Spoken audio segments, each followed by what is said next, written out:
Hey, what's cracking? How are you doing today? I hope this video finds you doing well. I hope you're on top of the world, man. But I always like to start my video by pausing for a second and taking a moment to think about a few of the ways in our life that we're blessed, things that we're thankful for. And there are so many of them. Whether it's the phone you're watching this video on, if you're sitting in a house, if you're in a room, you're watching this, you have a roof over your head, or if you're in a car, if you're breathing. There's between 7 and 8 billion people in the world, and if you're one of those, you are lucky. And if you think about things that way as you get going through the day, how lucky you are and appreciative of the things that you have, rather than looking around at the people around you that have more than you. When you live your life that way, that's picking up your curses. So I like to start the day off by putting our curses down and picking our blessings up. And once we do that, we'll move on through the rest of the video. If this is the first time you've watched one of my videos, my name is Ricky Dye, and I went to prison when I was 15 years old, and I was there for 20 years, 5 months, 29 days straight in medium and maximum security prison. And it was always the worst medium securities because I was always getting in trouble. So I've been using that story, telling people that to hopefully someone who's thinking about doing something wrong will watch one of my videos and maybe not do it. And that's what these videos are all about. I want to give a shout out to a few people. Susan Stacy, John Doe, and there was another person who supported the channel, sent me some money on Cash App, but he wanted to remain anonymous, didn't want a shout out. So you know who you are, brother, and I really appreciate it. Thank you, man. And I want to thank every one of you guys that helped me. From now on, I won't say how much money was given to the channel. I don't think that should matter. If it's just $1, I appreciate every bit of it. But at the same time, I don't want anyone to ever feel that they need to give me money because of my videos. You never have to give me anything, man. All I ask for you to do is share the video. And hey, hit subscribe if you like it, man. I talked about it last time, said I was almost at 300, man. After the last video, you guys are blowing my mind. I was up to 385 when I started this. So I got almost 100 subscribers just since the last video. This video would have been up a little earlier, but I got real sick. I've had a few nightmares, and yesterday I woke up having a real bad one 2 or 3 times through the night, and then once I got up and around, I started throwing up, and I spent the day in the ER. It's pretty rough, but I bounced back from it quick. It doesn't hang on me long. It comes fast, and it's gone fast. Usually lasts a day or two. So for everyone who said they was praying for me stuff, I appreciate that, man. I can always use your prayers. Now, I wanted to get right back on in to what's going on with me and my journey here. If you've been watching all my videos, I'm in McAlester now. I'm what they call down the hill, and what I guess you'd call general population in McAlester, but there's no such thing in McAlester because you're locked down in your cell 24 hours a day. You do get an hour to go outside and exercise, but I wanted to really try to give you a feel of what it's like, man. So when you get up in the F cell house, I explained that in other videos. F cell house is a big old long building, about the length of a football field or longer, and it ain't very wide. There's a cell on each side, a big old long run, just like you'd see on TV with the bars down each side. And that's where I started off. And I want to tell y'all something. I can't believe I forgot to fill you in on it, but there's no air conditioning there. You're just out there in this building. I was there in the summertime. You're talking 100, 110 degrees, and you're just in this steel building and with no air. You can get a fan.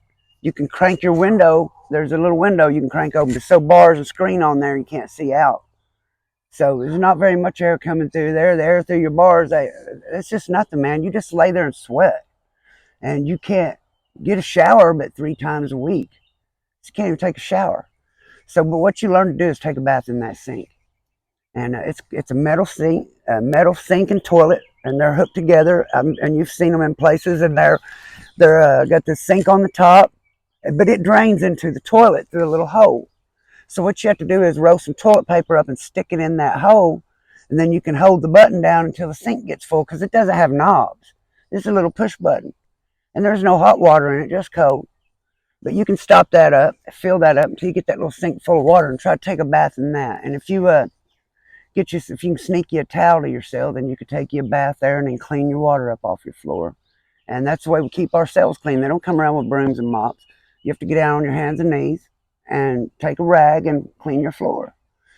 And if you need to use a bathroom, you don't go anywhere. You and your cell partner in that cell 24 hours a day. If one of you need to use the bathroom, then the other guy sits on the bottom bunk. You hang the sheet off of the top where to block, and then you can sit over there at the end and use the bathroom. So if you can picture yourself there, you're in a concrete cell with a steel door, with a little plate that opens up where you can get cuffed up. There's a hole next to it next to the door where they slide your food and drinks in and out.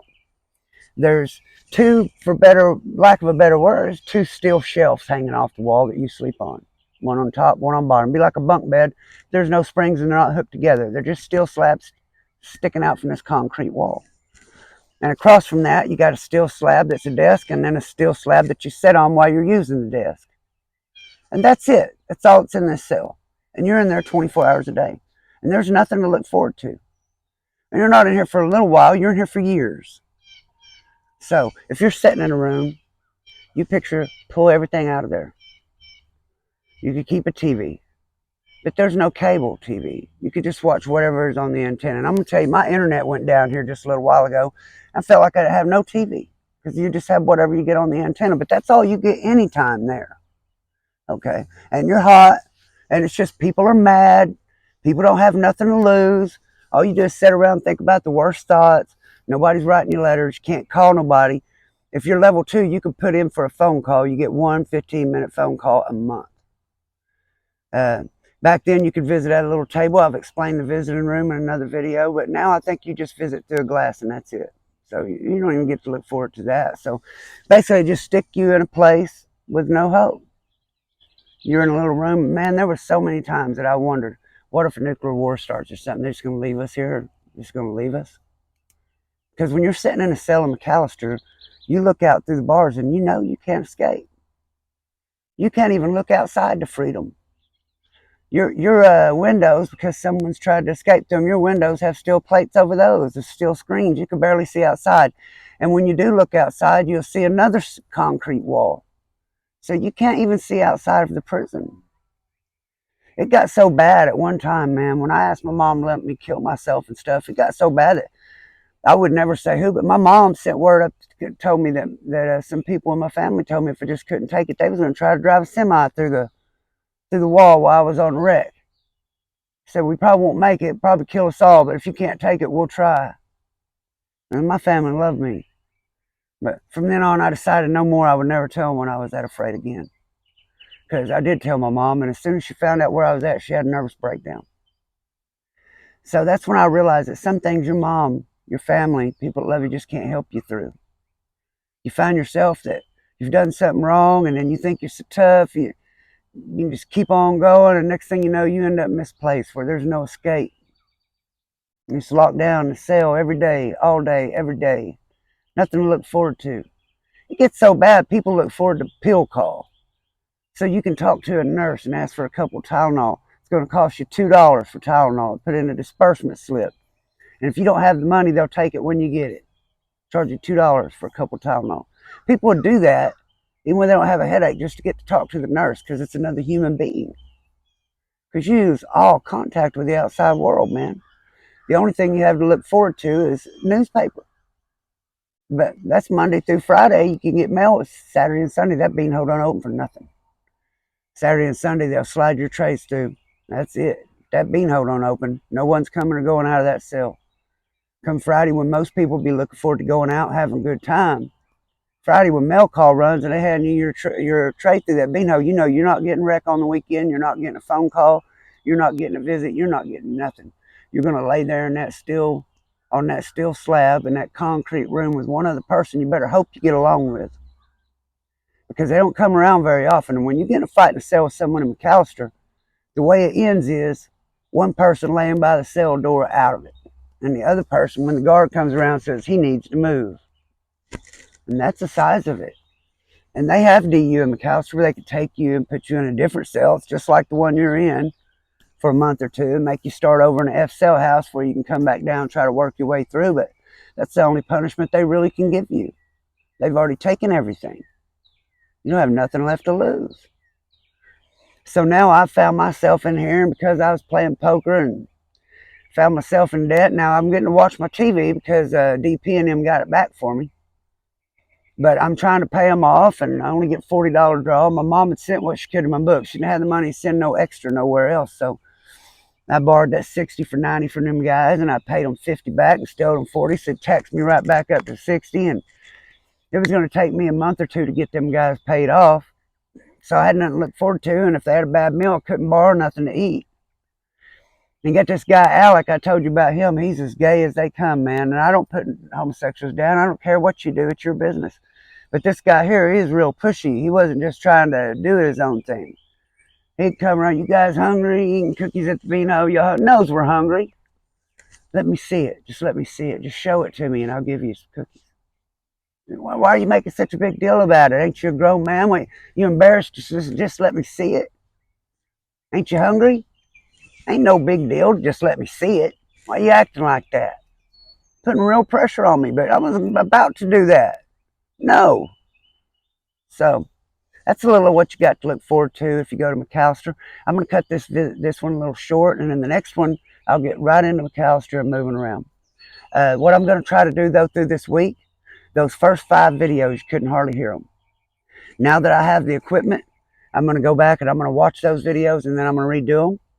And they'll be named the same thing, and they'll have the same numbers next to them, but they will say edited. They'll say remade.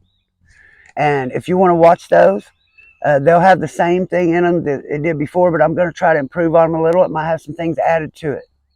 So you might want to check those out. I'll put those out randomly just as I get them made. And I'd like to see you in the next video, man. If you have any questions, be sure to put them up. Remember, on the Discord, Families of the Incarcerated, we ended up having to remake it because I couldn't figure everything out. So Melody did. Melody Henry. She goes by Rain. If you have any problems at all, just shoot me a message on Messenger.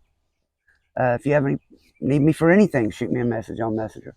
And I really appreciate you guys, every single one of you. Please like, share, and subscribe. And may God bless, keep, and protect you and yours. And I'll see you in the next one. It won't be as long. Thanks. Bye.